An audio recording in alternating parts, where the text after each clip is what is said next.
یہ انہوں کا عمل ذاتی رسول اللہ صلی اللہ علیہ وسلم نے کنیاں نکاح کیتے ساڑھے واسطے 4 9 انہوں نے کوئی دلیل نہیں بنتی قرآن جد اللہ نے فرمایا بھی 4 جائز نے تو نبی دے خلاف کر سکتا پھر نبی نے کیتے بھی نہیں یہ کہنا تہاڈی اپنی سوچ ہے دلیل نہیں بنتی یہ دلیل نہیں بنتی اچھا یار وہ کتنے نے نکاح والے یا پہلے سوال جواب کر لیے چلو انہیں کٹھے ہون تک آپ شکر بس بس ہو گئے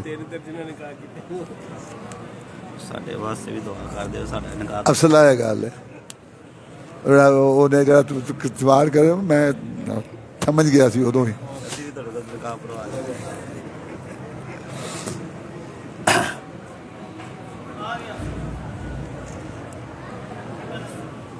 سنا ہے کہ 4 انبیاء زندہ ہیں حضرت عیسیٰ حضرت ادریس حضرت خضر حضرت الیاس پہلے 2 کا تو قرآن پاک میں ذکر ہے باقی 2 کی کیا حقیقت ہے تفصیل سے جواب دیں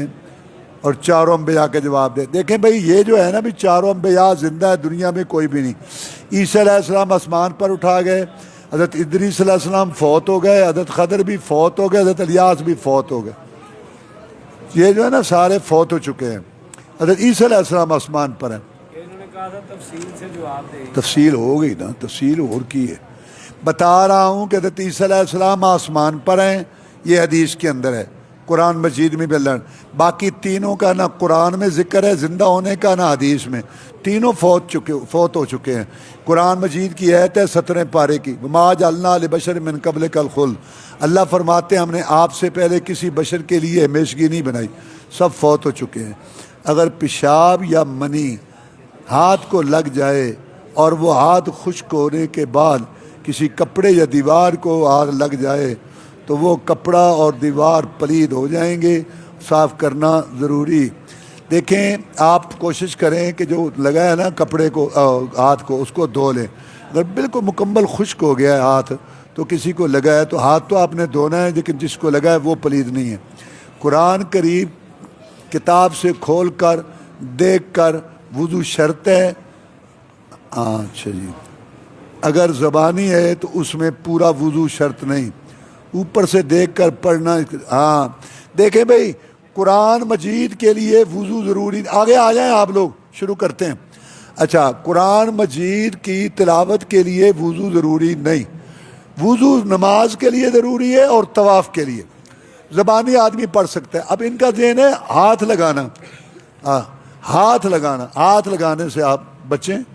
زبانی آپ پڑھ سکتے ہیں اگر قرآن ایسے کھلا ہے کوئی چیز اوپر سے آپ پڑھ رہے ہیں وہ بھی ٹھیک ہے بہرحال ہاتھ لگ بھی جائے تو کوئی کا نہیں ہے وضو ضروری ہے نماز کے لیے اچھا وضو کر لو تلاوت کے لیے تو اچھی بات ہے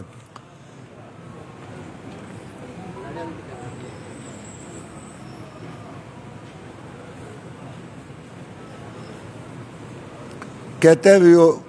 انجینئر جیل میں کہتا ہے کہ میں ایسی جنت پر لعنت بھیجتا ہوں جس میں رب کا دیدار نہ ہو کیا یہ کہنا غلط ایسے نہیں کہنا چاہیے آپ یہ کہیں کہ جنت اللہ تعالیٰ ہمیں دے گا اس میں اللہ تعالیٰ کا دیدار ہوگا اور جو کہتے ہیں کہ دیدار نہیں ہوگا ان کو بھی ٹھیک ہے تمہیں نہیں ہوگا ہمیں ہوگا تو ایسی بات کر دو تو اس طرح نہیں کہنا چاہیے یہ لفظ سخت لفظ ہے اس قسم کے نہیں بولنے کہ لوگوں کو شبہ ہو ایک شخص کو اس کی بیوی نے تعویذ پلا کر الو بنا دیا اب اس کو کوئی جو مرضی کے لیے اچھا اسے کہا کہ تمہاری بیوی فلاں سے خراب ہے وہ کوئی جواب نہیں دیتا یار بات سنو الو تو ایک جانور ہے وہ تو رب بنا ہے بیوی الو بنا دی کسی نے توید والا بھی بات بھی ایسی غلط ہے یہ معاشرہ تباہ ہو چکا فلاں کو طبیعت ڈال دی ہے فلاں کو طبیعت ڈال دی ہے یہ فضول باتیں ہیں باقی جو ہے میاں بیوی کو اس کی اطاعت کرنی چاہیے اور خامند کو اس کے حقوق ادا کرنے چاہیے اور اگر بیوی واقعہ ایسے باتیں لوگ اڑاتے ہیں واقعی اگر کسی کی بیوی خراب ہے رکھا ہے تو وہ دیوس بغیرت ہے وہ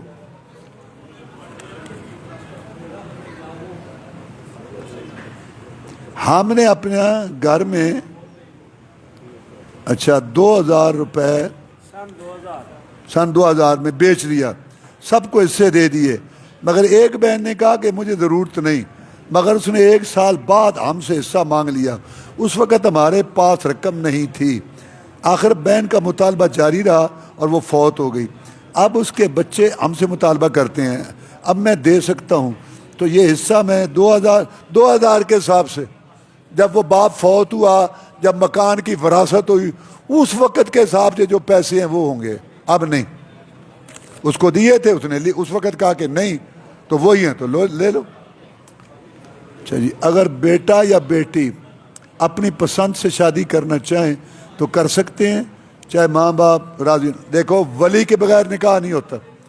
اگر لڑکی سمجھتی ہے کہ میری وہاں شادی صحیح ہے یا ماں یا ہو، تو ولی کو قائل کریں، فرض کرو بالکل صحیح رشتہ ہے، صحیح، بس باپ ضد کر رہا ہے، تو پھر ایسے نہیں ہے، پھر باقاعدہ وہاں علاقے میں علماء کے سامنے معاملہ آئے گا، دونوں طرف سے بات سنیں گے، اس کی ولایت ختم کریں گے، اس کی ولایت ختم کریں گے باپ کی، پھر اور ولی ہوگا، کون ہوگا؟ بیٹا ہوگا، چچا ہوگا، چچے کے بیٹے ہوں گے، نہیں تو علاقے کا حاکم ہوگا، بڑا وہاں کا عالم ہوگا، وہ وہاں کے مسئلے ہیں۔ بہرحال بغیر ولی کے نکاح نہیں ہوتا۔ اگر لڑکی کے لیے وہ رشتہ مناسب ہے، باپ کو قائل کیا جائے، اگر باپ قائل نہیں ہو رہا ہے تو اس کی ولایت ساکت ہوگی۔ ساکت ہونے کا طریقہ میں نے بتا دیا، ایسے گھر بیٹھے نہیں، باقاعدہ وہاں معاملہ عدالتیں بنی ہوئی ہیں، چبرجی میں بھی عدالت ہے اور بھی عدالتیں ہیں، وہاں معاملہ پیش ہوگا، اس کی ولایت پہلے ساکت ہوگی اور ولی مقرر ہوگا، اور پھر وہ کیا مرد بیوی کی اجازت کے بغیر دوسری شادی کر سکتا ہے؟ بالکل کر سکتا ہے۔ یہ جو بیوی سے اجازت والی بات ہے، یہ قرآن حدیث کے خلاف ہے، پاکستان کے کئی قانون قرآن حدیث کے خلاف ہیں، ان میں یہ بھی ہے۔ باقی اپنے معاملات دیکھ کے، حالات دیکھ کے، پہلی بیوی کے ساتھ سیٹنگ میٹنگ وہ ایک علیحدہ مسئلہ ہے، لیکن اجازت یہ کوئی شریعت کا مسئلہ نہیں ہے۔ طاغوت کا کیا مطلب ہے؟ یہ تے سے لکھا، تو آ سے لکھنا چاہیے۔ طاغوت سے مراد شیطان، اللہ کے مقابلہ میں قانون بنانے والا، اللہ کے مقابلے قانون بنانے والا طاغوت، اس کی دعوت دینے والا طاغوت۔ اگر کوئی شخص صرف فرض نماز پڑھتا ہے تو کیا نماز ہو جائے گی؟ مطلب صرف فرض ادا کر۔ سنیں، یہ صحیح حدیث ہے کہ کل قیامت کے دن پہلے فرضوں کا حساب ہوگا، اس میں کمی ہوگی تو یہ سنتے نفل فرض بنے گی۔ تو کون ہے جو کہتا ہے کہ میری کمی نہیں ہے؟ یہ پڑھنی چاہیے، اور یہ سنت کے خلاف ہے سنتے چھوڑنا، عادت نہیں بنانی چاہیے۔ اچھا جی، بیٹا یا بیٹی ماں باپ کی اجازت کے بغیر شادی نہیں، میں نے بتایا نہیں کر سکتے۔ ماں باپ کی اطاعت ضروری ہے، اور لڑکی کے لیے تو ولی ضروری ہے نا، ولی کے لاؤ بھائی اتھے آؤ، قاری صاحب تکلیف معاف، مہمان خصوصی نے ہاں یہ بھی تھاڑا اچھا لیا وہ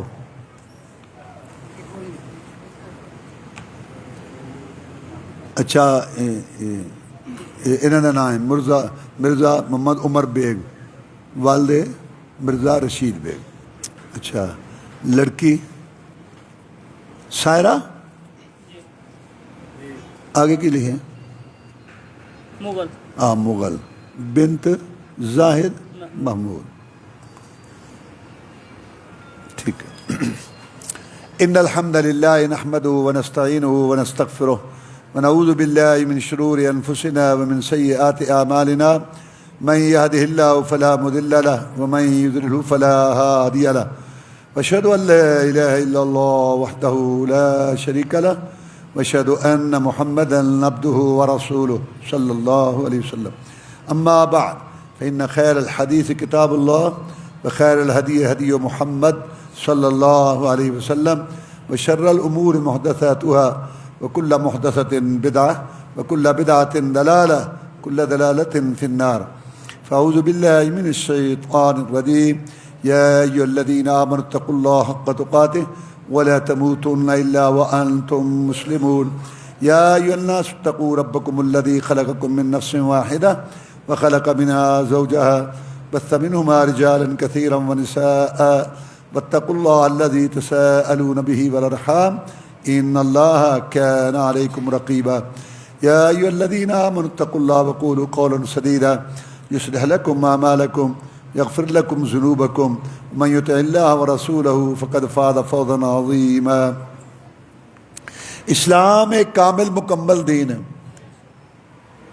عقائد، عبادات، معاملات، خوشی غمی، شادی نکاح، ہر چیز کا اس کے اندر بیان موجود ہے۔ شادی نکاح انسانی زندگی کا ایک اہم واقعہ ہے۔ کیسے ہو سکتا تھا کہ اسلام میں اس کی تعلیمات نہ ہوتی ہیں؟ اور یقیناً اقبال کہتا ہے خاص ہے ترکیب میں قوم رسول ہاشمی۔ آج مسلمانوں کی ذلت رسوائی کی سب سے بڑی وجہ یہ ہے کہ مسلمان نظریاتی طور پر تھیوریکلی اسلام کو مکمل دین سمجھتے ہیں، لیکن عملی پریکٹیکلی زندگیوں سے نکالا ہوا ہے۔ مسلمانوں نے عملی طور پر اسلام کو اپنی زندگیوں سے نکالا ہوا ہے۔ وہاں سے عقیدہ لے لیا، وہاں سے عبادت لے لی، وہاں سے درود لے لیا، وہاں سے سیاست لے لی، وہاں سے لباس لے لیا، اور وہاں سے معیشت کاروبار لے لیا۔ حالانکہ اسلام میں سب کچھ۔ تو نکاح کے وقت یہ آیات پڑھی جاتی ہیں، ان میں تقوی کا بار بار ذکر ہے۔ تقوی کا معنی کیا ہے؟ جن چیزوں کا اللہ نے حکم دیا ہے ان کو کرو، جن سے روکا رک جاؤ۔ وہ کہاں ہیں؟ یا قرآن میں یا حدیث میں۔ تو تقوی کا معنی ہے قرآن حدیث پر عمل کرنا۔ رسم رواج، باپ دادا، دھڑے، پارٹی، علاقے، تقلید، بزرگ، امام کے پیچھے چلنا، یہ تقوی نہیں ہے۔ تقوی ہے قرآن حدیث، اللہ رسول کی بات پر عمل کرنا۔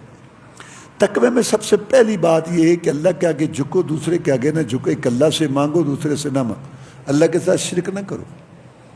اور دوسری بات ہے کہ جناب محمد الرسول کی اطاعت تابعداری کرو، نماز، نیاز، روزے، حج میں۔ اور تیسری بات ہے حلال کھاؤ، حرام سے بچو۔ چوتھی بات ہے کہ اخلاق کا مظاہرہ کرو، نماز کی پابندی کرو۔ بے نماز کافر ہے، بے نماز مشرک ہے، بے نماز جہنمی ہے۔ اور دھوکہ، ملاوٹ کرنا، کمی بیشی کرنی، جھوٹی قسم، یہ سب گناہ کے کام ہیں، ان کو چھوڑو۔ تقوی میں لڑکے والوں کو سمجھایا جا رہا ہے کہ ایک جان کو دیکھنا حرام تھا، اللہ کا کلام پڑھا گیا، وہ حلال ہوئی۔